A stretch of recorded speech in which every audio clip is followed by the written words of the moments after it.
servant de Dieu, écoute-moi bien ce matin. Écoute-moi bien ce matin. Alléluia. Ta mère, elle va bien? Un petit peu. Alléluia. Ce matin, Dieu veut restaurer quelque chose dans ta famille. Amen. Dieu veut restaurer ta maman. Alléluia. Alléluia.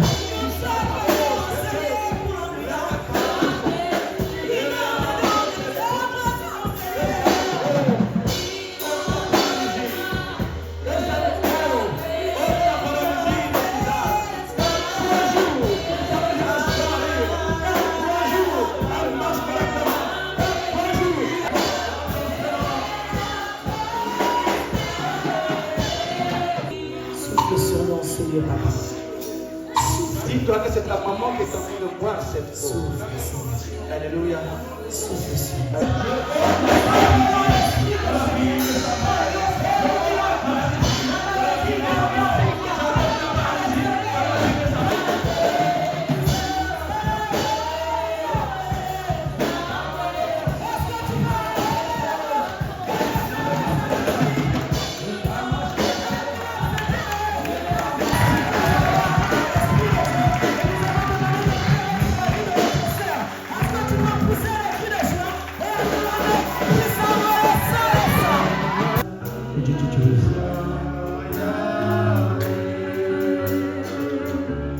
Oh oui, l'éternel. Vous savez souvent les douleurs qu'on accumule, qu'on garde en nous. Ces douleurs forment une boule. Même quand tu arrives à aller au pardon, tu sens encore ces douleurs. Tu sens comme ces choses. Ce sont des images qui reviennent sans cesse. Et ça t'empêche d'avancer. Tu parais bien devant les gens. Physiquement, à l'intérieur, tu es rangé. Ce matin, le Seigneur veut t'aider.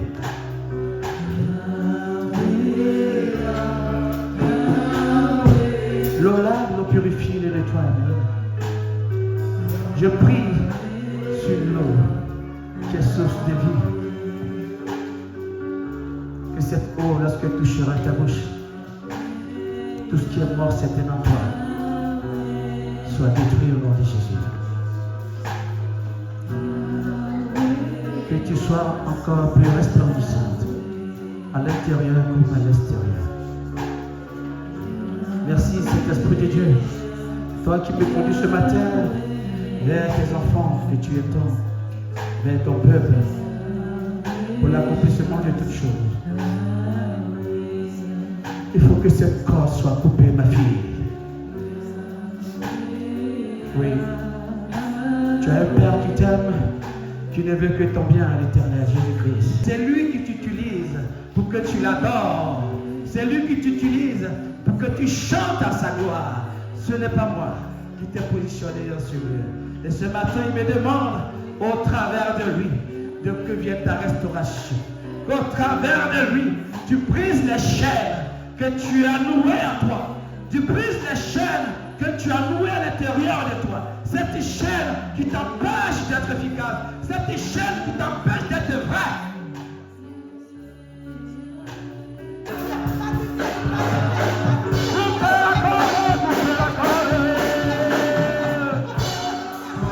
Père éternel, si je prie, ce n'est pas par ma volonté, mais par ta volonté. J'élève la voix pour sa vie. Je prie que tu entendes ma voix, Seigneur éternel, et que tu restes toutes choses en elle.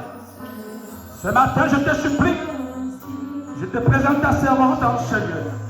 Que tu agisses maintenant au nom de Jésus.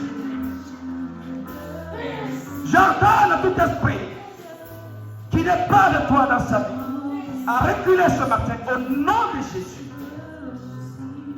J'appelle et je proclame sur sa vie et ôter en toi tout ce qui n'est pas de l'Éternel. Je prie maintenant, je commande le ciel et les anges. Je commande et j'appelle l'esprit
Alléluia.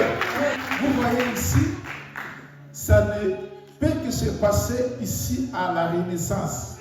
Alléluia. Acclamons le Seigneur. Parce que notre Dieu est au milieu de nous. Parce que notre Dieu nous bénit toujours. Parce que notre Dieu nous aime toujours. Jésus est revenu à la vie pour nous. C'est pourquoi ce matin nous voulons participer à la table du Seigneur. Nous allons manger son corps et boire son sang. Alors sur ce, j'invite ceux qui sont prêts à participer à la table du Seigneur de s'approcher. Si ce matin réunis pour obéir à ta parole, bénis Seigneur ce pain, donnez également ce vin Seigneur. Toute grâce. Oh oui.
Les acclamations sont chiquies. Acclame ta présence.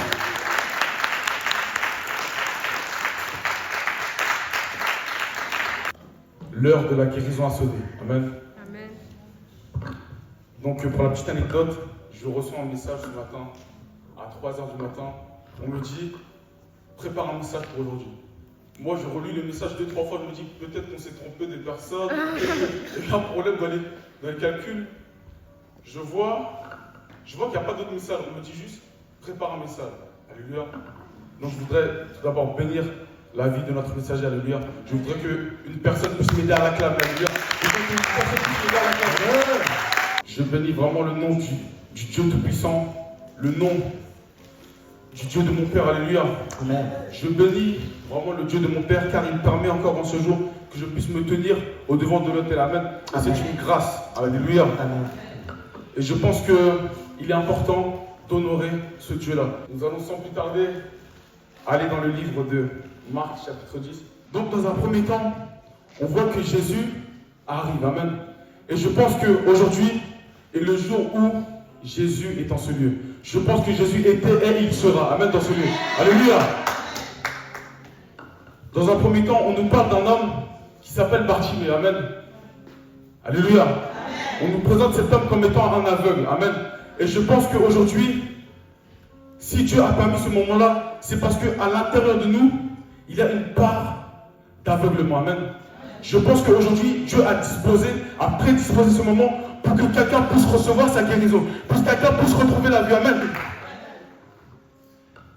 Donc là, on nous dit que Jésus et ses disciples arrivèrent à Jéricho. Puis il sortit de la ville avec une grande foule. Un homme appelé Bartimée, fils de Timée, était assis au bord du chemin. C'était un mendiant. Alléluia. Donc aujourd'hui, Bartimée peut être représenté comme étant nous. Amen. Je pense qu'aujourd'hui, je vois la chose comme étant, nous sommes au bas et nous attendons la venue de Jésus afin qu'il puisse opérer un miracle. Nous attendons la venue de Jésus afin qu'il puisse décanter des situations de la vie. Nous attendons la venue de Jésus afin qu'il puisse opérer quelque chose de nouveau. Amen. Après on nous dit que, alléluia, une foule voulait le faire taire. Alléluia. Cette foule peut être représentée comme des gens qui ne veulent pas ton bien. Cette foule peut être représentée comme étant la maladie. Cette foule peut être représentée comme étant des gens qui veulent étouffer ton étoile. Amen. Mais on nous présente un homme étant courageux et on nous dit que cet homme a crié plus fort que la foule. C'est-à-dire que une personne aujourd'hui, Dieu a permis que tu puisses crier plus fort que la foule. Si tu es en Seigneur, c'est que Dieu a permis que tu puisses crier au-dessus de la foule. C'est-à-dire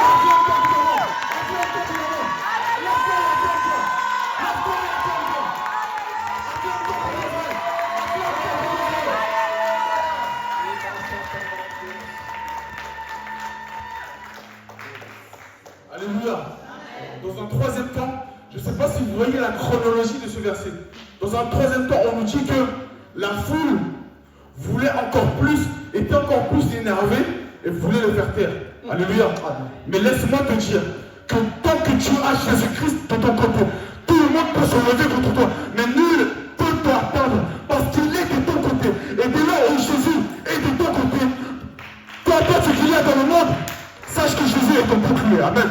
C'est-à-dire que là on nous dit, dans un troisième temps, quand cet homme-là criait encore plus fort, il criait encore plus fort. C'est-à-dire que toi, dans ta vie, il y a des situations auxquelles il n'y a que toi et Dieu qui peuvent les régler. Alléluia.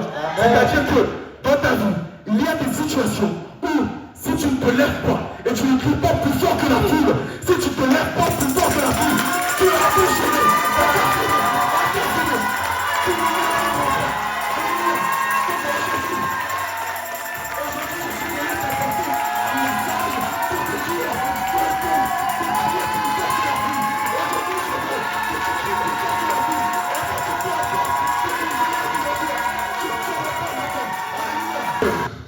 Les gens qui voudront ton mal, laisse-moi te dire aujourd'hui que ces personnes-là seront au petit soin lorsque tu seras dans la réussite.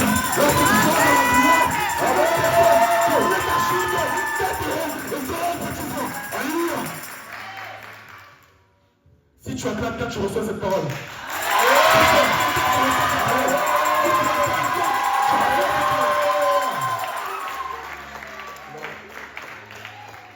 Alléluia. Dans un quatrième temps, Jésus entendit cet homme. Alléluia. Laisse-moi te dire que Jésus aujourd'hui a entendu tes cris. Amen. Il vient à ta rescousse. Et laisse-moi te dire que l'ange de la renaissance, pendant que je suis en train de parler, il est en train de susciter et décoter des situations. Amen.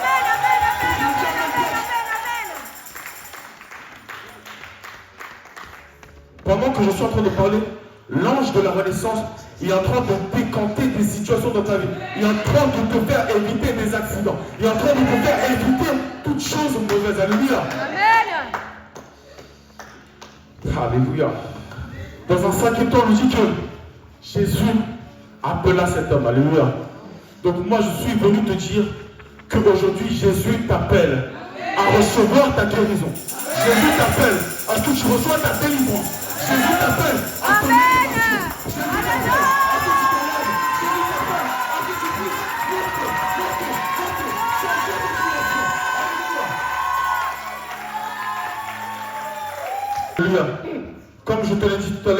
les personnes qui voudront ta chute t'aideront à aller à ta gloire. Nom de Jésus. Nom de Jésus.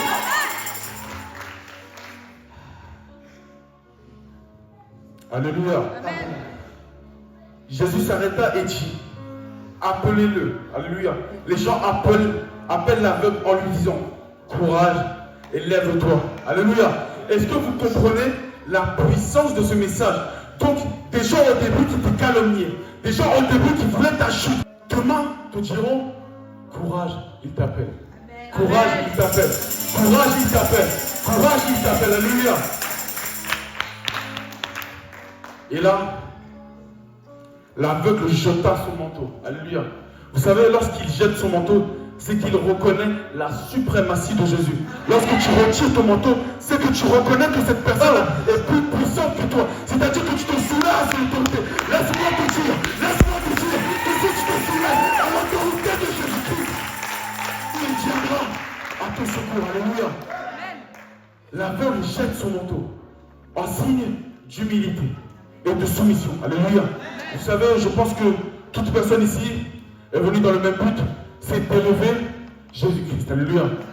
D'élever, qui chaque jour nous donne du bien, qui chaque jour nous met la joie dans le cœur, qui chaque jour permet que nous puissions manger à notre faim, qui permet que chaque jour nous manquions de rien. Alléluia. Après, Jésus lui dit, moi, la partie qui me retient, c'est l'aveugle jeta son manteau et il se lève d'un bond et va vers Jésus.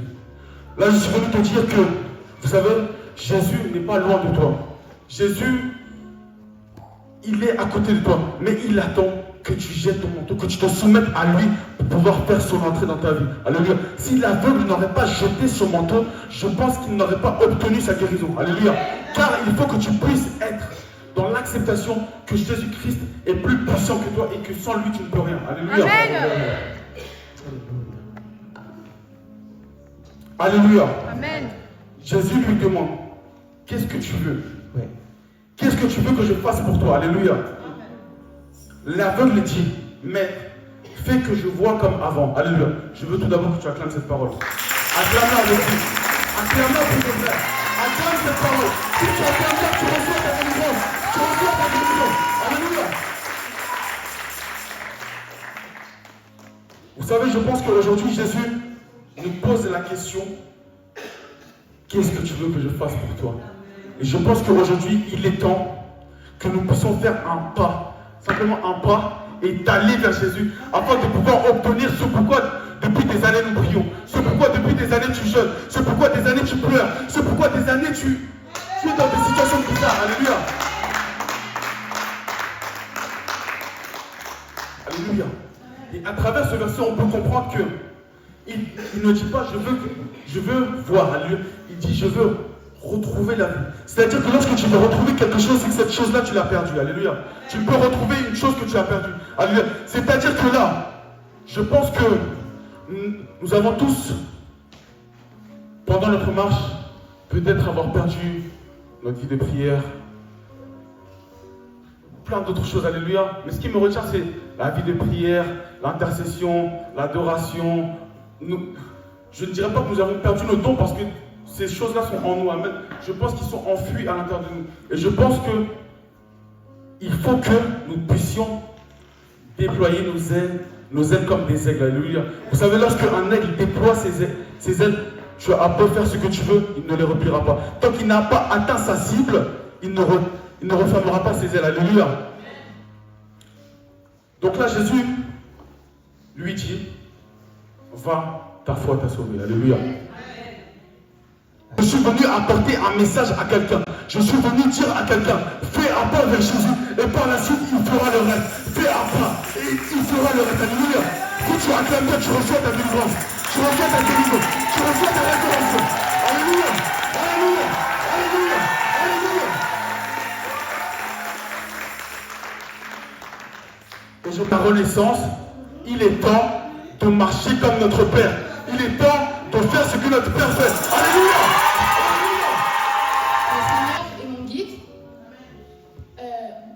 Bien-aimé, imagine qu'un jour tu veux faire une randonnée. Tu vas arriver devant le sentier, tu vas vouloir marcher avec enthousiasme, tu vas être content. Et au fur et à mesure que tu vas marcher, tu vas te sentir fatigué. Tu vas sentir que tes jambes elles sont lourdes. Et tu vas te sentir perdu. Donc tu vas appeler un guide qui connaît ce sentier par cœur. Il sait où trouver les points d'eau, il sait trouver le bon chemin pour toi. Amen. Amen. En tant que chrétien, notre marche avec Dieu, c'est comme une randonnée. Et notre guide de cette randonnée, c'est Dieu. Amen. Et je pense que nous, on veut trop porter le poids de nos responsabilités seuls. Amen. Mais on oublie trop que notre Père Céleste est notre berger, il est notre refuge. Amen. Je vais m'appuyer sur un verset pour mon exhortation. C'est le psaume 23, du verset 1 au verset 3. Amen. Le Seigneur est mon berger, je ne manque de rien.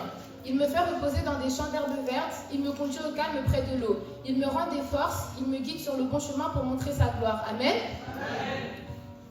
Dans le verset 3, il nous dit, il me rend des forces et il me guide sur le bon chemin pour montrer sa gloire. Amen. Le Seigneur ne nous dirige pas seulement pour notre bien-être, il le fait aussi pour qu'on puisse révéler sa gloire. Amen. Parce qu'on reflète la sagesse de Dieu, son amour et aussi sa lumière. Amen. Si tu te sens fatigué, si tu te sens perdu, fais appel à ton Dieu vraiment. Fais-lui confiance et pour que tu puisses montrer sa gloire. Amen. N'oublie pas que Dieu ne se trompe jamais. Le chemin qu'il a pour toi, il est parfait. Amen. Peu importe qu'il nous fasse passer par des moments difficiles, des épreuves dans notre vie, on s'en sortira toujours plus fort. Amen. Parce que le Seigneur sait comment nous encourager. Il sait quoi nous dire. Il sait nous donner la force. Tends-lui la main. Bien-aimé, tiens-lui la main. Soyez bénis. Amen. Alléluia. Vous n'avez pas compris, j'ai dit Alléluia. Lorsqu'on acclame l'Éternel, on se met debout. Alléluia. Écoutez, mesdames et messieurs, nous avons fini. Si on peut se mettre debout, si on peut se mettre debout parce que nous avons fini. Si on peut se mettre debout parce que nous avons fini. Mettons-nous debout, nous avons fini. Alléluia. Et je répète la parole du serviteur de Dieu Kevin. Qu'est-ce qu'il a dit? Il a dit qu'il a reçu un message pour venir prêcher la parole. C'est ça, non? À 3h05 minutes. Maintenant, je vais te dire une chose. Si tu reçois un message à 3h du matin, à 4h du matin, à 10h du matin, de la part d'un frère, d'une sœur, sache qu'il t'a considéré. Alléluia. À 3h du matin, tu dors. Tu reçois un message d'un pasteur, d'un frère, sache que tu as de la considération. Quelqu'un vient frapper à ta porte à 2h du matin. Qui? Maman Blandine, ouvre la porte. Alléluia. Si tu attends que c'est le pasteur vienne venir, si tu attends que c'est le pasteur déposé, s'il te plaît, ouvre la porte. Parce qu'il t'a considéré. Alléluia. Parce qu'il t'a considéré. À 3h du matin, tu reçois un message. Je suis malade. Regarde, il y a beaucoup d'hommes, mais seulement toi. Parce qu'il t'a considéré. Il ne faut pas banaliser cette considération. Alléluia. J'ai reçu un message à 2h du matin de la part d'un frère. Je dois tenir compte de ce message parce que ce frère m'a considéré. C'est ce que Jésus a dit. Merci, merci Jésus. Merci, merci Jésus. Ce que tu as déposé sur eux, sur ton peuple, ce matin, qu'aucun ravisseur n'arrive à les ravir. Qu'aucun voleur n'arrive à le voler. La prospérité, l'abondance, la bénédiction que tu as déposée sur la vie de ton peuple, je déclare que cela reste comme tu as dit au nom de Jésus. Seigneur, bénis-les. Seigneur, bénis-les.